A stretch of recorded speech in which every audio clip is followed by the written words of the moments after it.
राधे राधे, हरे कृष्णा। कैसे हो आप सभी लोग? आशा करती हूँ आप सभी परम मंगल में होगे, स्वस्थ होगे, अच्छे होगे। सबसे पहले आप सभी को सठ तिला एकादशी की अनंत और अनंत शुभकामनाएं। जैसे कि नाम से प्रतीत हो रही है, सठ तिला एकादशी आप लोगों को पता है 14 तारीख की सठ तिला एकादशी का व्रत रखा जा रहा है। अच्छा, बड़े सारे लोगों ने पूछा कि 14 तारीख को मकर संक्रांति है, क्या हम 13 तारीख को सठ तिला एकादशी का व्रत रख सकते हैं? नहीं रख सकते। 13 तारीख को शाम के समय एकादशी तिथि प्रारंभ हो रही है। सूर्य उदय के साथ जो हमें तिथि मिल रही है वो 14 तारीख की मिल रही है। अगर मैं बात करूं खाटू श्याम में तो 14 तारीख की एकादशी है, वृंदावन धाम में 14 तारीख की एकादशी है, बाकी भैया जी के मंदिर में 14 तारीख की एकादशी है, राधा रमण में 14 तारीख की एकादशी है, राधा वल्लभ में एकादशी बनाते नहीं है, और इस्कॉन टेम्पल में भी 14 तारीख की ही एकादशी है। मैं अगर ये बात करूं तो पूरे भारतवर्ष में 14 तारीख की ही एकादशी का व्रत रखा जा रहा है। अब ये एकादशी जो है वो बहुत इंपॉर्टेंट हो जाती है, क्योंकि पृथ्वी पर जो सबसे पहले चीज की उत्पत्ति हुई थी वो था तिल, और इस एकादशी का नाम है सठ तिला एकादशी। वैसे भी माघ का पावन पवित्र महीना चल रहा है, और माघ का महीना भगवान विष्णु की पूजा अर्चना वंदना करने के लिए बहुत ही ज्यादा सर्वोत्तम है। माघ के महीने में स्नान की, दान की बहुत बड़ी महिमा शास्त्रों में बोली गई है। अब माघ के महीने में जब इतनी बड़ी महिमा है, माघ मास में अगर आपने 3 दिन भी, पूरे माघ के महीने में 3 दिन भी स्नान कर लिया तो आपको 10,000 बार गंगा स्नान प्रयागराज में स्नान करने का फल प्राप्त होता है। सोचिए माघ मास की कितनी बड़ी महिमा है। आप में से कौन कौन माघ नहा रहा है मुझे कमेंट्स करके जरूर बताइए। आने वाली एकादशी 14 तारीख की है, सठ तिला एकादशी है। मैं हमेशा कहती हूँ एकादशी का जो व्रत होता है वो त्रिदिवसीय व्रत की श्रेणी में आता है। अब ऐसा नहीं है कि 3 दिन तक हमको व्रत रखना है। 3 दिन तक के व्रत के जो नियम होते हैं 3 दिन तक उनको फॉलो करना होता है। जैसे कि एकादशी से 1 दिन पहले जो तिथि होती है उसको दशमी बोलते हैं, एकादशी वाले को एकादशी तिथि बोलते हैं, कहीं कहीं पे इसको ग्यारस भी बोलते हैं। लोग बड़े कंफ्यूज हो जाते हैं ये ग्यारस क्या है। एकादशी वाली तिथि अर्थात 11वां दिन हिंदू कैलेंडर के अनुसार 10वीं के बाद आने वाला, 10वें दिन के बाद आने वाली तिथि को 11वां दिन बोला जाता है, अर्थात 11वीं तिथि। ठीक है, इसलिए इसको कहीं कहीं पे ग्यारस भी बोलते हैं, और एकादशी के बाद की जो तिथि होती है उसको द्वादशी बोलते हैं। अब इन 3 दिन के नियमों का पालन करना होता है। 10वीं तिथि पे लहसुन, प्याज, मांस, मदरा, मूली, गाजर का सेवन नहीं करना चाहिए। वैसे भी माघ के महीने में मूली का सेवन तो वैसे भी नहीं करना चाहिए। अब उसके बाद बारी आती है कि एकादशी पर आपको किन किन नियमों का। अब सठ तिला एकादशी है, वैसे तो मैं बोलती हूँ पानी में गंगा जल डाल के नहाओ, यमुना का जल डाल के नहाओ, सप्त नदियों में से किसी भी नदी का जल, लेकिन सठ तिला एकादशी में पानी में काले तिल डाल के स्नान किया जाता है। तो सठ तिला एकादशी पे सबसे पहला काम कीजिए, पानी में काले तिल डालिए, उसके बाद स्नान कीजिए। दूसरा काम आपको करना है, पीले रंग के वस्त्र पहनिए। देखिए इसलिए इस दिन ना मकर संक्रांति भी है, तो आप संतरे रंग के वस्त्र भी पहन सकते हैं, क्योंकि इस दिन सूर्य भगवान की पूजा का विशेष प्रावधान होता है, क्योंकि सूर्य अपनी राशि मकर में प्रवेश करते हैं, इसलिए इसको मकर संक्रांति के नाम से संबोधित किया जाता है।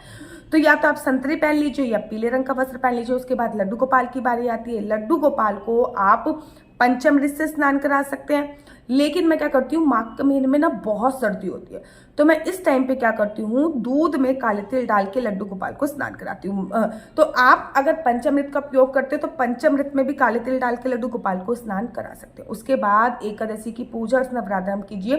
तिल के तेल का दीपक जलाइए, और दीपक में भी काले तिल थोड़े से डाल दीजिए। अब बारी आती है संकल्प की। संकल्प में आपको लौंग, इलायची, सुपारी 1 या 2 का सिक्का लेना है। इसमें से कोई भी चीज कम या ज्यादा हो सकती है, लेकिन इस दिन तिल जरूर लेने हैं। तिल लीजिए, सुपारी लीजिए, 1 का सिक्का लीजिए। अब बड़े सारे लोग कहते दीदी सुपारी का क्या करना, ये सुपारी हम ना दोबारा यूज नहीं करते, क्योंकि एक बार यूज हो चुकी है। संकल्पित सुपारी है, इसको पौधों में डाल दीजिए या फिर नदियों में भी डाल सकते हैं, क्योंकि ये जो सुपारी होती है वो नदी को क्लीन करने का काम करती है, तो इससे आपकी नदी कोई दूषित नहीं होने वाली। अब आप संकल्प लीजिए। मैं अपना नाम गोत्र बोलूंगी, आपको अपना नाम गोत्र बोलना। ओम श्री विष्णु श्री विष्णु श्री विष्णु। मेरा नाम आशु चौहान है, मेरा गोत्र केम लक्ष्य, मेरा निवास स्थान श्रीधाम वृंदावन है। आज मैं पूरी विधि विधान से ये सठ तिला एकादशी का व्रत कर रही हूँ। यह व्रत मैं फलाहार खा के करूंगी। भगवान श्री हरि विष्णु यह व्रत संपूर्ण करने में मेरी सहायता कीजिए। सिंपल हो गया। अब आपको क्या करना है, संकल्प लेने के बाद जो सामग्री है लड्डू गोपाल के चरणों में समर्पित कर दीजिए। सुपारी आप पौधों में डाल दोगे, तिल जो है वो भी पौधों में चले जाएंगे या पशु पक्षियों को चले जाएंगे। 1 या 2 का सिक्का है, उसमें कुछ पैसे और मिला के किसी गरीब को हम द्वादशी पर दान भी दे सकते हैं। अब आप एकादशी की छोटी सी पुस्तक होती है, उसमें आप सठ तिला एकादशी की कथा पढ़िए। अगर आपके पास पुस्तक नहीं है तो आप मेरे से भी मंगा सकते हैं। हमारे हरिबोल मार्ट पे एकादशी की पुस्तक उपलब्ध है। अब आपको इस दिन भगवान का प्रिय भोग लगाना है। वैसे तो हर एकादशी पे भगवान को मखाने की खीर का भोग लगाया जाता है, जो कि बहुत ज़्यादा इंपॉर्टेंट होता है, लेकिन अगर मैं सठतिला एकादशी की बात करूँ तो इसमें तिल का बड़ा विशेष महत्व होता है। इसमें आप तिल का भोग भगवान को जरूर लगाओ। खाने में जो हम उपयोग करते हैं वो सफ़ेद तिल होते हैं, पूजा नहाने में स्नान में जो हम उपयोग करेंगे वो काले तिल होंगे। तो भगवान को इस दिन आप तिल का भोग लगाइए। तिल कुटिया का भोग लगाते हैं, तिल के गज्जक का भोग लगाते हैं, आलू बना लीजिए, आलू के ऊपर तिल छिड़क के भगवान को लगाइए। मतलब XYZ मेरे कहने का तात्पर्य है आपको तिल का उपयोग लगाना है। कहते हैं इस दिन भगवान को तिल का भोग लगाने से आपको लाल रंग की जो चुटी होती है और काले रंग की जो चुटी होती है उस योनि से मुक्ति मिल जाती है। उसके तत्पश्चात आपको एक छोटा सा हवन भी करना होता है, क्योंकि सठतिला एकादशी में तिल का 6 प्रकार का उपयोग होता है, तो उसमें एक छोटा सा हवन भी होता है। गोबर का उपला होता है, वो उपला ले लीजिए, तोड़ लीजिए, बस जला लीजिए, कपूर डाल दीजिए, थोड़ी सी हवन सामग्री में काले तिल मिक्स कर लीजिए, सफ़ेद तिल मिक्स कर लीजिए। ओम नमो भगवते वासुदेवाय, ओम नमो भगवते वासुदेवाय, ओम नमो भगवते 11 आहुति के साथ हवन कर लीजिए। ये आपका तिल का एक प्रकार का उपयोग है। पहले तो आपने स्नान किया, वो एक प्रकार हो गया। उसके बाद दूसरा प्रकार होता है आपने भगवान को तिल का भोग लगाया, वो दूसरा प्रकार हो गया। तीसरा होता है आपको तिल का उपटन भी लगाना होता है इस दिन। तो आप नहाने से पहले या फिर नहाते वक्त भी मैं क्या करती हूँ, मिक्सी में थोड़े से तिल डालती हूँ, थोड़ी सी मुल्तानी मिट्टी डालती हूँ, एक चुटकी हल्दी डालती हूँ, एक पेस्ट बना लेती हूँ और वो पूरे शरीर पे लगा के, जैसे हम फेस वॉश लगाते हैं वैसे ही लगा के स्नान कर लेते हैं। उसके बाद तिल का हवन हो गया। तो ये 4 प्रकार से तिल का उपयोग हो जाता है। वैसे 6 प्रकार से किया जाता है। 6 प्रकार में एक दान होता है और तिल का सेवन होता है। तो तिल का दान इस दिन आप जितना ज़्यादा कर सकते हैं, वैसे भी मकर संक्रांति तो तिल का दान आप लोग करोगे ही करोगे। और उसके बाद पीने वाला आपका जो जल है उससे आप तिल का पान कर सकते हैं, मतलब तिल के वाले जल का पानी पी सकते हो। अब तिल जो होते हैं वो हम व्रत में खा सकते हैं, ऐसा नहीं है कि तिल का सेवन हम व्रत में नहीं कर सकते। आरती करी, आरती के दीपक में भी काले तिल जरूर डालिएगा और तिल के तेल का ही दीपक जलाइएगा। अब आ जाइए तुलसी माता के पास। अपने लड्डू गोपाल को मैं उठाती हूँ, तुलसी माता के पास आती हूँ।